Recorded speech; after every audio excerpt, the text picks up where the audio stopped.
Hello everyone, this is my life. If you know what I did previously, you knew I do a lot of reactions. I'm just going to use my phone as a way to substitute of my life. Because even though we don't got it, we don't got the ability to do live on my computer. We I want to do live, even if it's just like this. So let's go into just talking about stuff.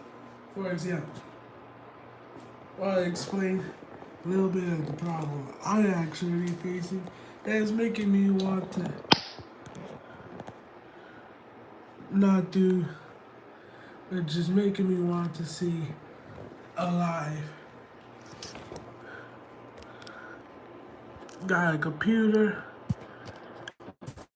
Tell me in comment or chat on the problem of this. My camera's not working, but it tells me the error code, just don't know what it is. But anyway, to get to the point, it's in a weekend night though. So, party. But anyway, you see my voice is already starting to dry up.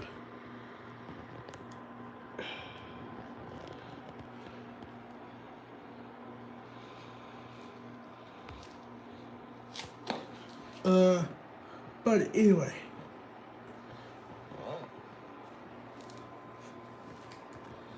let's continue to talk. Anyway, why do I always start to say anyway or something like that? I want to show you some of my gifts because I've been sick for the past several days. Can't believe it. Right after I just reset my YouTube channel, I get sick for so long. But anyway, let's just get over to it and find something to fill in the time because we need to explain other stuff. But let's get the feeling in time. This is a Hershey's fondue set. A little fondue set that I got as Christmas. It did came with Hershey's though. It did came with Hershey's. Sadly, there's little forks though.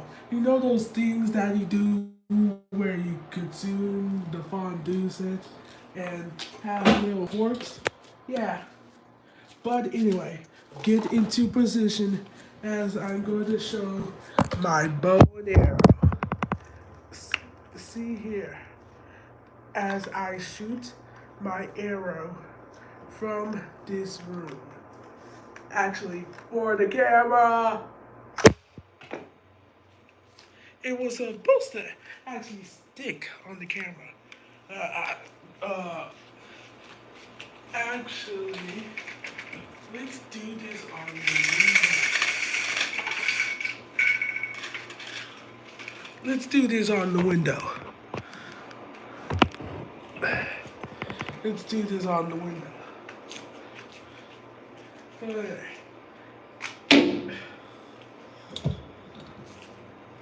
We're already just having a little night just for fun because I can't really say too much, but I've been through a lot. Let's just say a lot. And it was on Christmas too. On Christmas too. So I'm just enjoying something like this. I couldn't see some toys that I had in Christmas. So just already, well, I guess people are bored of my trying to talk about depression. Let me just go and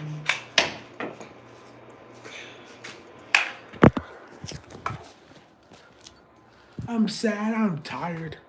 These are two arrows. This is the third arrow. This is this. This is the arrow thing. This is if you hear the humming, it's just a machine that's doing a bit of thing that will get later. Let's talk about the candy. Anyone seeing here? This is a Japanese candy. It's like round and black. Actually, I'll taste this actually for the first time.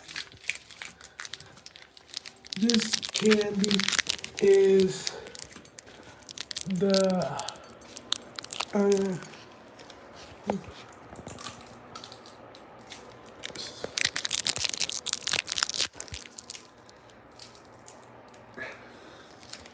huh. Oh.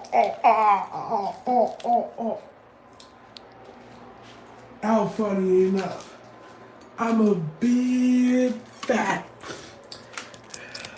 Let's just say big fat.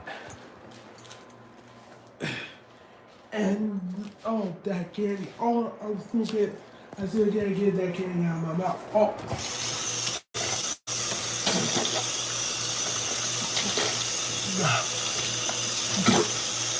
Oh.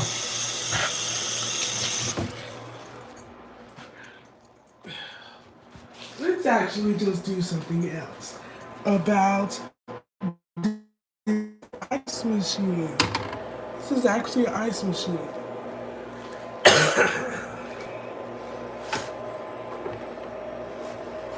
It produces ice.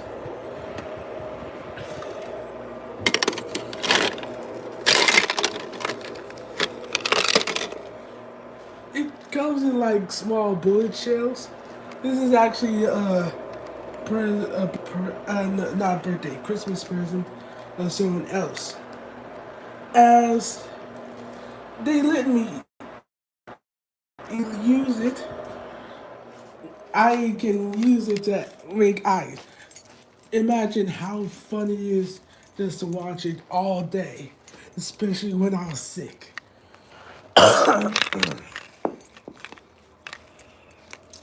Just coughing and coughing, and then putting the things in.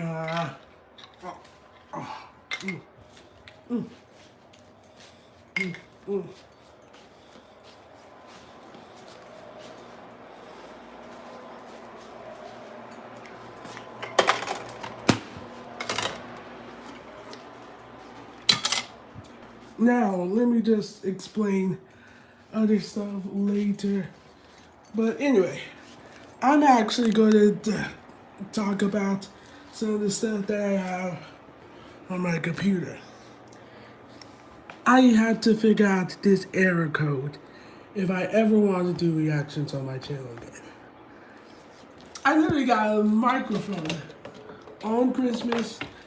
On Christmas, I got my computer broken for some reason.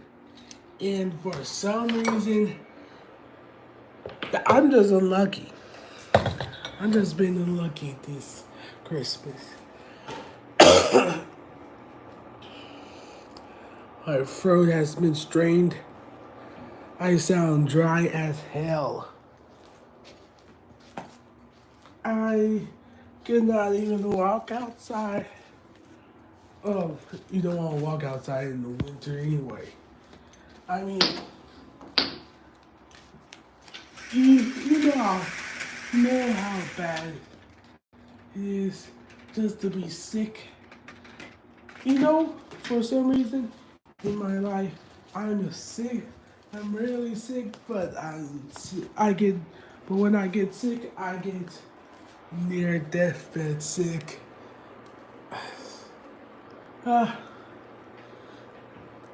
Am I explaining too much? Or should I just stop explaining? There's nothing entertaining that isn't just explaining. Because I'm tired of I'm just tired.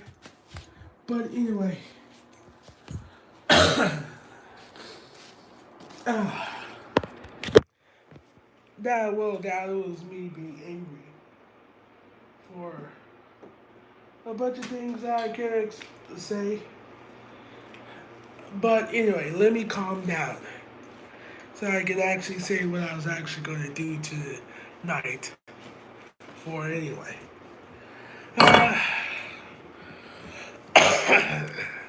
my YouTube channel.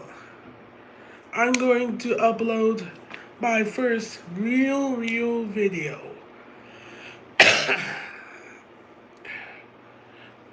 This is going to be also done live. I'm going to be doing a set of juggling.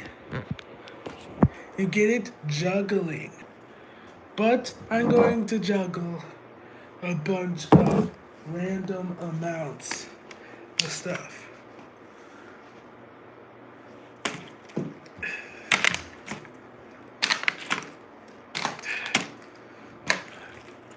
Uh,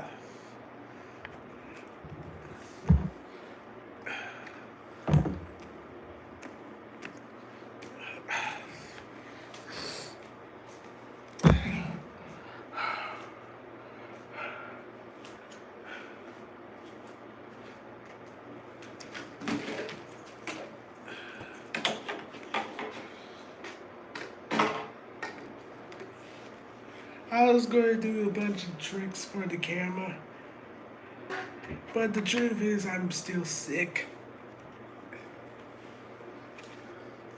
I'm just being sad about it and doing much because I'm sad about it. What I really just wanted to say is anyone that's watching, thank you.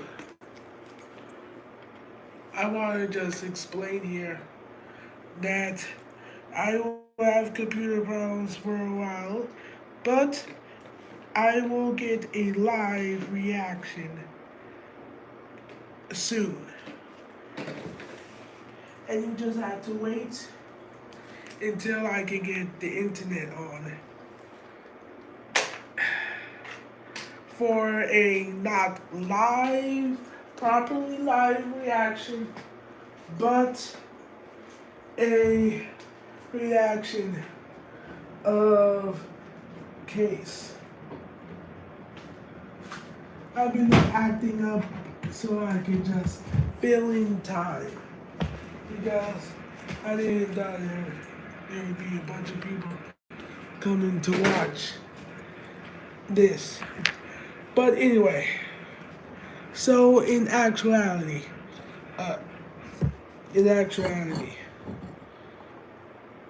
let's go boil a pot of water,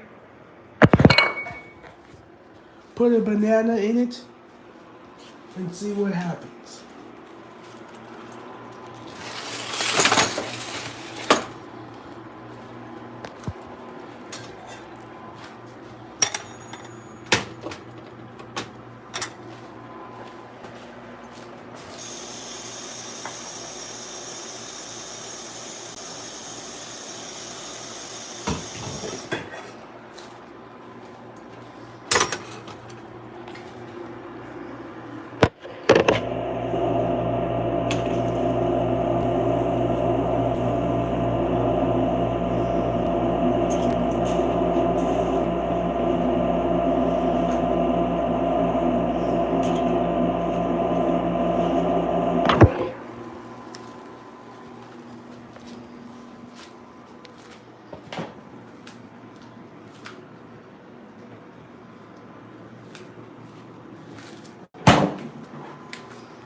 Meanwhile, let's find some other thing to distract.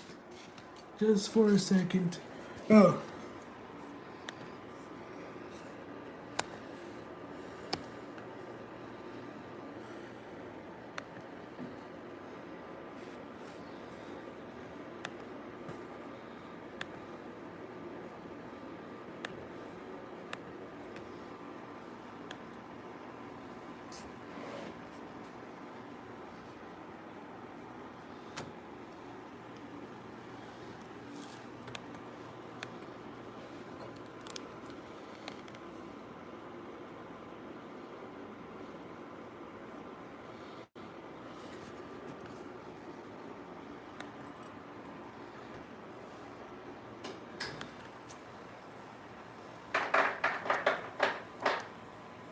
Okay, I guess I really should explain what I actually was doing.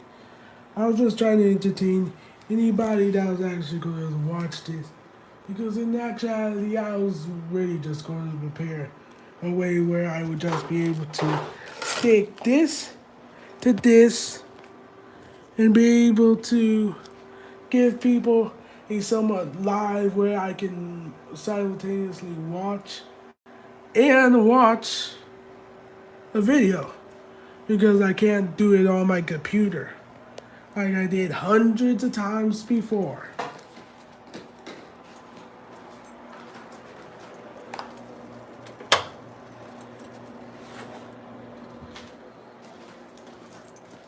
And let me stop trying to find excuses for me trying to delay time. The textbook example of self-sabotage. This is the reaction of downfall of Jake Doolittle. Doolittle? Wasn't that some? I'm just not going to talk about. He had everything a YouTuber could ever ask for. It was some kind of movie. Some kind of movie in 90s or something. It was some kind of movie. Like From a steadily growing channel to a loyal audience that loves their content. But it didn't take long for him to throw it all away. The moment he loves their content ever asked for. From a steadily growing channel to a loyal audience that loves their content. But it didn't take long for him to throw it all away. The moment Jake dropped his easy climb expose video was the exact moment he made the biggest mistake of his career, with his video sparking questions such as, where do you draw the line between critic and hit piece? Is it when you blatantly accuse someone of to their audience? As a viewer of the podcast, if I were to stand back and watch Ethan lie, saying certain things about his health that are just straight up misinformation, then I would be doing a disservice to an entire community. Or maybe it's when you frame their medical concerns as tactics to profit from their viewers. Klein claimed to have lupus, made money off of it, and then admitted that he made everything up and self-diagnosed himself. Either way, making harsh claims like these will always have repercussions. I just have to say,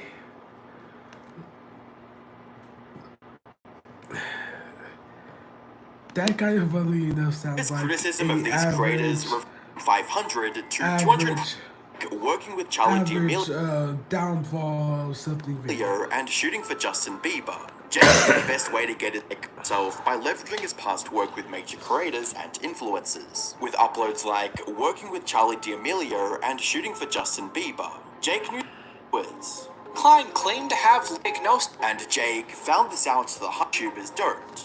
A second chance. But as you'll learn in this video, he threw it all away in spectacular fashion. Hi, I'm the Internet Anarchist. I create weekly YouTube documentaries, and today we'll be dissecting the story of Jake Doolittle, a commentary creator whose downfall serves as a cautionary tale for all YouTubers on what not to do. Jake began his YouTube career in December 2019, but he was already making I'm 15, so damn.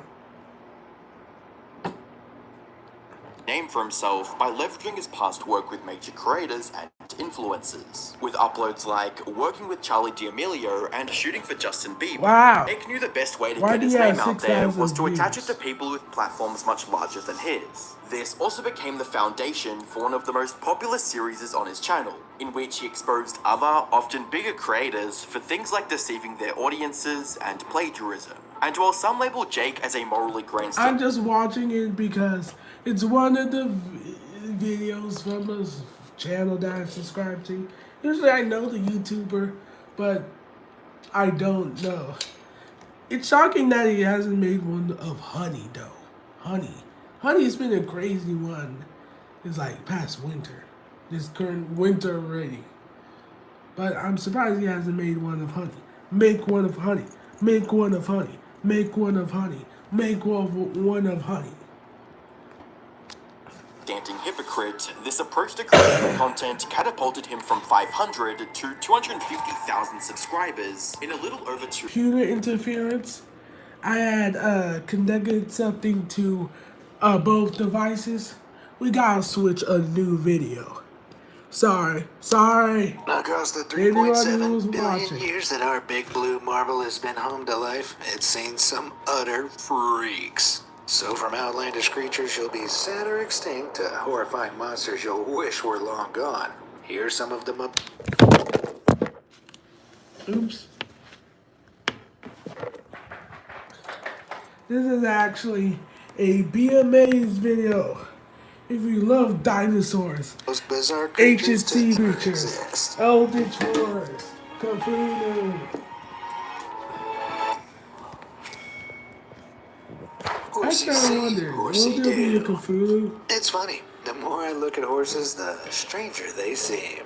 You know what else I think are unsettling? It's just Gorillas. some things So of I sure reality. would hate it if there was some kind of... Hey, did you know gorillas used to be like folklore for Europeans? Actually, I think that's like most things. They view probably black people as folklore before it's probably, yes. I mean, like it's crazy that how, like it was in medieval ages, but still that funny. horse gorilla hybrid. Well, there was. Thankfully, though, we missed them by a few million years. Look at it. Anasadan, known previously Oh, as kill it. Chalacotherium grande, was a prehistoric mammal Where's with a the hulking knife? horse Where's the slash knife? Where's the gorilla-like knife? body. Where's the These knife? beasties weighed almost as much as a modern cow and stood around 6 feet tall. Get it, get it, Active get it, during get the it, late get it, Miocene get it, get period it. between 5 and 23 million years ago. This family of freaks were native to Europe where they bumbled around grazing on vegetation. Anasadan had short back legs Get with it. hooves like a Get modern it. horse, but long, strong forearms like a gorilla. Rather than hooves, the arms ended with sharp claws that were folded inwards while it walked, so it walked on its knuckles like an ape. It was a literal knuckle dragger, though I probably wouldn't say that to its face, because those claws were excellent defensive weapons. Yet, with size, strength, and power, there was very little that could threaten this horse-rilla in its heyday. Indeed, it only went extinct at the beginning of the Pliocene period due to the deadly combo of new, more efficient predators and climate change. I'm kinda sad we can't see folks taking part in show jumping competitions on the backs of these things. A real Good. poop talker. People often tell me that I talk out of my butt. Shocking, right? Well, I wouldn't be the first creature to do it. Brace yourself because this is Saccharitis, an early Cambrian era thing with a big mouth and no anus. You get what I'm saying? It's probable that this sickly sack both fed and excreted from the same hole. The same. I hope they hadn't evolved taste buds back then. Thankfully, Saccharitis Yo, were it only tastes- a little over a holy millimeter, shit. so you wouldn't have got a good look at that terrifying face. Then again, they lived on the seafloor, so even if they were around today, you'd be hard-pressed to even find them. The actual lifestyle of the Saccharitis Probably one of them still exists. It was 95% of the seafloor is unexplored. Who knows what ancient horrors or is shrouded in I was gonna mystery. say something Heck, real- scientists real believe that bad, it was our real oldest bad. ancestor at one point. I know, Don't worry, you aren't actually related to this handsome fella. It's more likely that it was an early ancestor of crabs and spiders than humans. Even if Cousin Bob does look a lot like the Sag Monster. It seems the unsettling bean beast was most likely... It looks like Grimace. Grimace. You know that Grimace shake one? Grimace shake? That Grimace shake? Don't tell me you don't see the Grimace shake. likely a predator using its spikes to help it capture prey. As for what ate, we have no idea. Considering it lived some 500 million not years even ago, trying to it's guess. incredibly hard to say. Part of me can't help but feel like that's for the best. The less I know about this whack sack, the better. But if there's one thing you should definitely know more about, it's today's sponsor. There's a whole host of bizarre creatures to discover in Beast Lord, the new... I seen Beast Lord. I don't know why this trash mobile game exists. Give me Flappy Bird. Give me Flappy Bird again. Give me Flappy Bird. I want just my Flappy Bird. Now on with more freaky beasties. Touchy-feely. In the ancient seas of the mid-Cambrian era swam a creature so peculiar that it defied classification for years.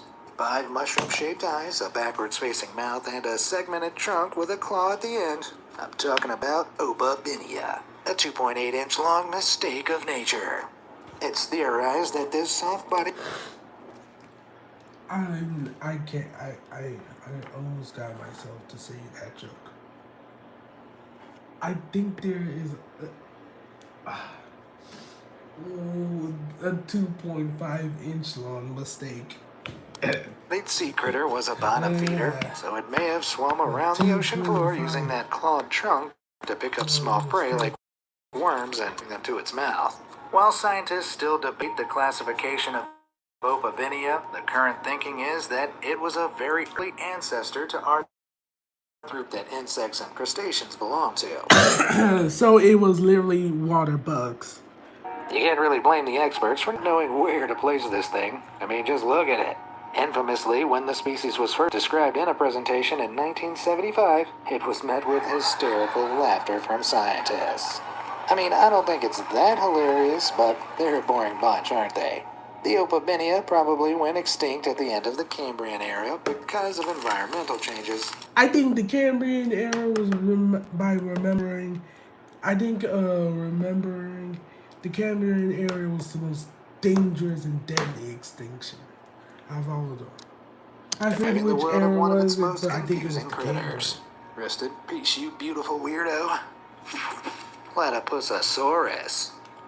The Triassic period may as well be known as the Era of the Odd. After a colossal extinction known as the Great Dying some 252 million years ago, The Great much of life Dying. had to essentially start from scratch, leading to some crazy experiments by Mother Nature. One of those experiments was the Erytomorpus, a strange marine reptile that had a long lizard-like body, flippers like a seal, and a bill like a platypus. As if this wasn't weird enough, its back was adorned with stegosaurus-like plates, and it had a small head with tiny little eyes. I can't stress how utterly bizarre this guy was. And totally useless. Despite its flippers, it was probably a... Listen to me. Listen to me. poor Who swimmer due cares? to its long bony body and Who terrible cares, eyesight, Let's just and at watch just the 28 videos, inches, man. it wasn't The funny exactly videos. intimidating. Safe to say, if this thing existed in any other era, it'd never have survived. But luckily for our build bud, it lived in the Triassic. See, there was very little competition in this post-mass extinction world, and every niche was up for grabs. So what did it do to survive, given how much it sucked? Well, like modern platypus, Erytomorpus had a large hole in the middle of its bill. So? Platypuses have special receptors here that allow them to hunt in poor visibility by detecting their prey's movement and any small electrical signals their muscles give off when they contract. Cool. So it's likely this prehistoric reptile did the same. You know, only less successfully given that it's extinct. I mean, that's 99.99999% of all species. Of course. Disgusting creatures. This grotesque worm is a toya, a burrowing, carnivorous beast that snatched unfortunate prey using its freaky tube mouth. Gross. Sounds like a literal nightmare, huh? Thankfully, these creatures weren't the huge sci-fi monsters you might imagine in Dune, because they were just 6 inches long. Though I imagine that wasn't much solace for the poor... So yours,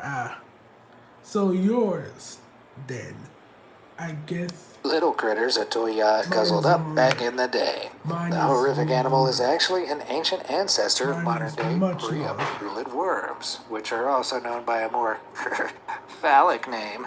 Gee, I wonder why. To hunt, a Toya would dig a U-shaped burrow on the seafloor and hide inside with its head peeking out.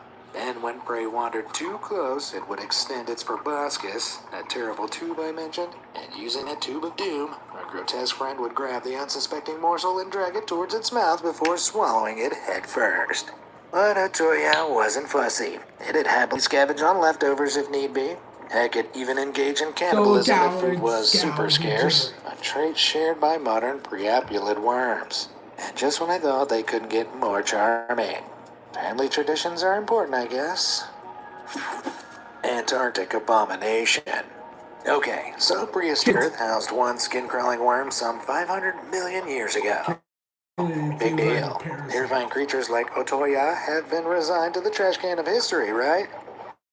Wrong. Say hello to the Antarctic scale worm. Good God!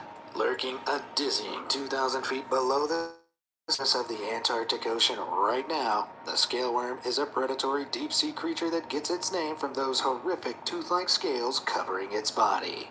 Not that they're the most horrific part of this creature. That goes to its head. Oh, no, sorry. That isn't its head. It's actually a retractable proboscis that the scale worm can unfurl like something out of Alien. So It'll extend this proboscis and use it to grab any unfortunate prey that comes near before tearing it apart with those sharp mouth parts. So this is sounds a lot like our old pal Atoya, doesn't it?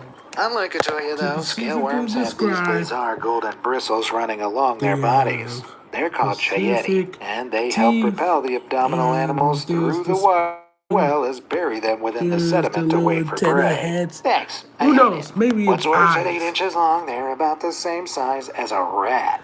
Ugh. We actually know frighteningly little else about these sea demons, though.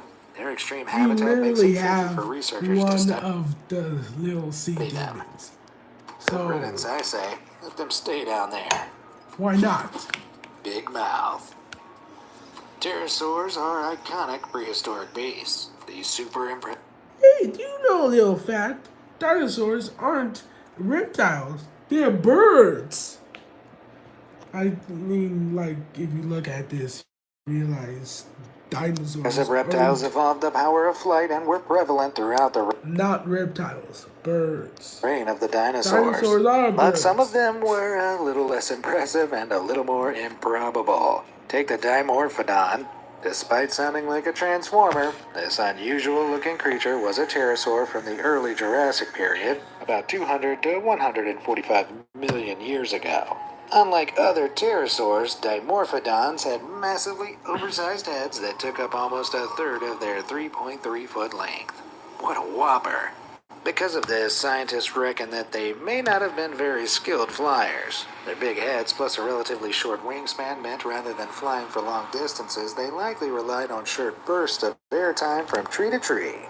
Sure, they were probably great climbers and could walk competently on the ground, but that's not so impressive. Fine.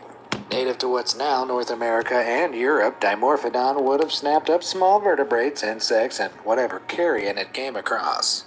Using its huge eyes, it would have been able to spy potential prey from high up in the treetops, and when it saw something, it'd soar down and eagles. Maybe even bald eagles. Snatch it using its specialized jaw. See, Dimorphodon means two-formed tooth.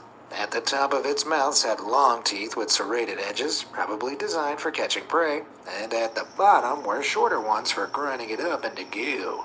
Impressive, but we shouldn't tell him so. Might get him an even bigger head.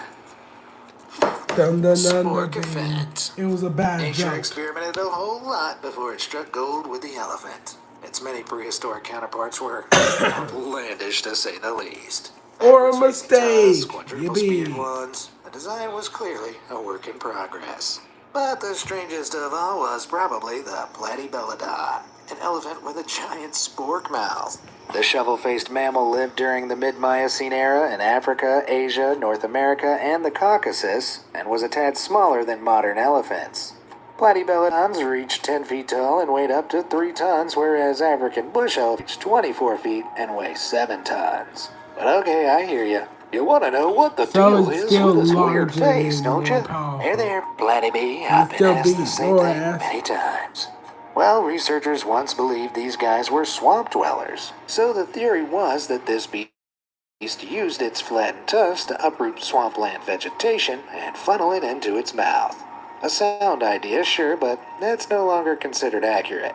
Nowadays, it's accepted that the Platybelodon fed on foliage and small trees, using its tusks to strip away bark or even saw off branches, like some kind of prehistoric lumberjack, only less ruggedly handsome.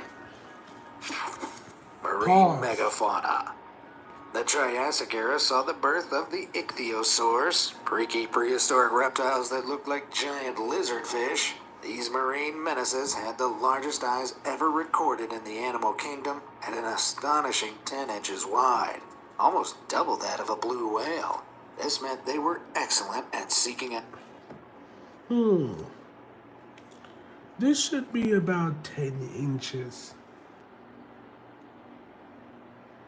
prey like squids. There were over 100 species of ichthyosaur, but the craziest were those belonging to the Shastosaurus genus, because they were absolutely enormous.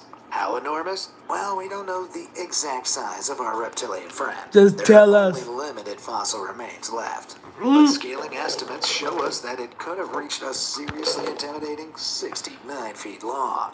That's bigger than a cricket pitch. Jeez. Alright, so Use American standard. Let's Google it. What is 69 feet to a football?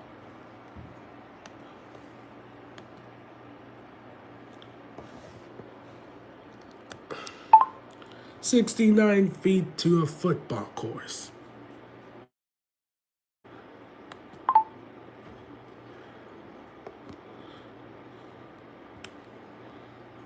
Let's just do football.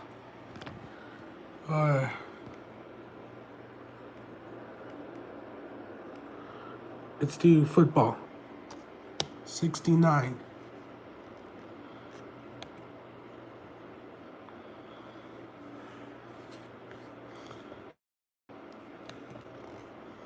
Okay, I was hyping it so much, but then I But that just... still doesn't measure up to the blue whale's max length of 98 feet, but it's still scarily big. Womp At least womp. old Shastosaurus would comfortably thrash Big Blue at the opticians. Doesn't sound that impressive, does it? Terrible Womp womp. hands. In 1965, a research team in Mongolia discovered this horrifying fossil. At a mind-blowing 8 feet long, these are the biggest arms of any dinosaur ever found. To put that into context, that means each one is the same size as Robert Wadlow, the tallest man to have ever lived. Crikey. Naturally, You know, it's kind of funnily enough, the tallest man who ever lived was white. And you know, it's usually the black people that are usually the at a tall mind-blowing 8 feet monkeys. long, these are the biggest arms of any dinosaur ever found. To put that into context, that means each one is the same size as Robert Wadlow, the tallest man to have ever lived. Crikey. Naturally, people's immediate thought was the arm bones belonged to some terrifying predatory monster, a nightmare carnivore that grabbed its prey and tore it apart with its bare hands. But the reality would prove even stranger. See, the bones actually belonged to something called a Dinochirus, and it was the most advanced dinosaur ever. This late Cretaceous omnivore stood 60 It looks feet like a tall and chicken. was around 33 feet No, long. not a chicken, a big turkey. Like, you That's hunt longer than a it London for bus. a Covered turkey in dinner. feathers, it sported a weird duckbill, lumpy hunchback, potbelly, and long neck. So it wasn't just huge, it was So a huge every goofball. redneck Not that it with a cared. beard. This big boy was so swole that it only needed to worry about being hunted by massive tyrannosaurs. dinosaurs. Nothing else could touch it. So what's the deal with those arms? Well, Dinochirus probably fed on fish and vegetation, so the long-clawed arms would have helped it dig and gather plants. Not exactly the monster it was originally thought to be then. Stones found near where its digestive tract would have been suggest it swallowed them to grind the foliage in its gizzard, as well as strip the scales from fish. And that wide duck-like bill makes sense to help it catch said fish, the fat from which it may have stored in its hump in times of scarcity. So all those freaky features actually make a lot of sense. Man, it still doesn't seem like a dinosaur to me, though. Or like some kind of alien duck bear. The abnormal shrimp. Long ago, deep beneath the turbulent waves of the Cambrian era, swam a spine-chilling apex predator. With creepy, grasping appendages, huge eyes, and a circular mouth filled with razor-sharp teeth, this was the Anomalocaris, or the abnormal shrimp. If you're anything like me, you probably think that's a stupid name for such a scary beast, huh? Well, It looks like it's a stoop. Initially, I almost said the word. Yeah, it sounds like the name. One of the beast's appendages were discovered, and scientists thought that they were looking at a strange species of prehistoric shrimp. Nowadays, they're more clued up, and we know that although Anomalocaris was an early arthropod, it wasn't a shrimp at all. For starters, a shrimp wouldn't be able to bite your finger off. Once thought to have hunted trilobites on the seafloor, this thing probably actually preyed on soft-bodied organisms like worms. It'd scoop up unsuspecting creatures using its grabby bits and place them directly in its mouth where they'd be shredded. Let me guess, squid. Some of the greatest eyesight ever known, bested only by the modern-day dragonfly. This incredible eyesight helped Anomalocaris become one of the first ever super predators, dominating the waters with 20/20 vision and deft speed. This would have forced other creatures to adapt to survive and probably helped kickstart the evolutionary arms race between predator and prey that would go on to shape life on Earth. Jeez, no joke then. It's speculated that this pseudo-shrimp reached lengths of a little over a foot, not including its bendy appendages and tail. Whilst that doesn't sound that big, we're talking 500 million years ago here, so it was one of the larger things of the era. Man, I'm glad to be a somebody boy in the present. I wouldn't have lasted long back in the Cambrian with this guy around. Why the long neck? Man, including its prey that would go on to shape tail. Whilst that doesn't, jeez, no joke then. It's speculated that this pseudo-shrimp reached lengths of a little over a foot, not including its bendy appendages and tail. Whilst that doesn't sound that big, we're talking 500 million years ago here, so it was one of the largest living things of the era. Man, I'm glad to be a somebody boy in the present. I wouldn't have lasted long back in the Cambrian with this guy around. It's only a foot long. Why the long neck? In the lowest world of the Triassic, where anything might no matter how stupid lived Tennis Trophius. Native to what is now Europe, the Middle East, and China, this unhinged-looking reptile was around 20 feet long, with almost half of that comprising of that colossal neck. Scientists think Tennis Trophius was semi-aquatic, spending some of its life standing on the shoreline, sticking its big neck out like an amateur angler. See, the outrageously long neck meant it could reach far from shore to plug fish without even having to get into the sea. The rest of its day-to-day was spent below the waves, getting up close and personal with its unfortunate quarry, prehistoric fish and squid. I mean, I get the point of the long neck, I do, but it's a little much, don't you think? Evolution thought so too. The neck is a more neck is always good. Spot for most animals. It's one thing for a colossal 40-foot tall dinosaur like a Brachiosaurus to have a long neck. It's pretty safe considering it's freaking huge. But on a much shorter animal like Tennis Trophius, which stood barely 2 feet tall, the neck was a massive target. Indeed, paleontologists have discovered several fossils with big bite marks taken out of the necks. And so our overly long friend didn't exactly prosper. It only lasted around 20 million years. That sounds like a lot, but in terms of a species' longevity, it definitely isn't. What a world. You stick your neck out for yourself and look what happens. I mean, it's like majority of species died by like the 10 to 15 million year mark, so actually is pretty good.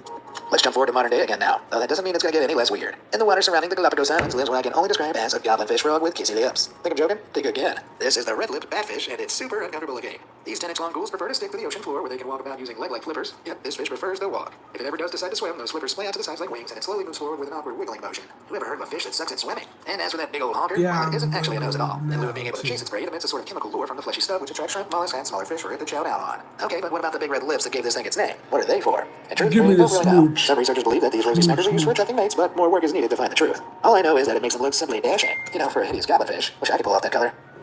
A false monarch? Basilosaurus, meaning king lizard, was one of the most terrifying reptiles to ever live, and one of the deadliest predators of its era. A marine reptile, it scoured the oceans for prey during the age of the dinosaurs. Well, no wait, hang on. Turns out the name king lizard is incredibly inaccurate. Initially, Basilosaurus was misclassified. It was actually a mammal, the first whale to live entirely at sea. That's right, whales, or at least their ancestors, were once small furry land dwellers that spent a lot of time in and around water. Over millions of years, they slowly spent less and less time on dry land as they lost their fur and claws turned to flippers. On top of this, nutrient-rich waters enabled them to gain mass, growing in size substantially. Basilosaurus first appeared fully evolved in the Middle Eocene period, where it was an apex predator. So it was definitely a king, just not a lizard. Unsurprisingly, this ancient whale was freaking huge. They could grow up to a whopping 59 feet in length and hunted sharks, large fish, and even other prehistoric whales that followed them into the sea. Unlike modern whales, however, it wasn't equipped for deeper waters, spending its time closer to the surface. Plus, for all its power and menace, it was probably a bit of a moron. Its brain was small in comparison to its descendants, so it's unlikely to have evolved the social capabilities of the whales and dolphins we know today. I doubt that something as serious as this would have been able to make many friends anyway.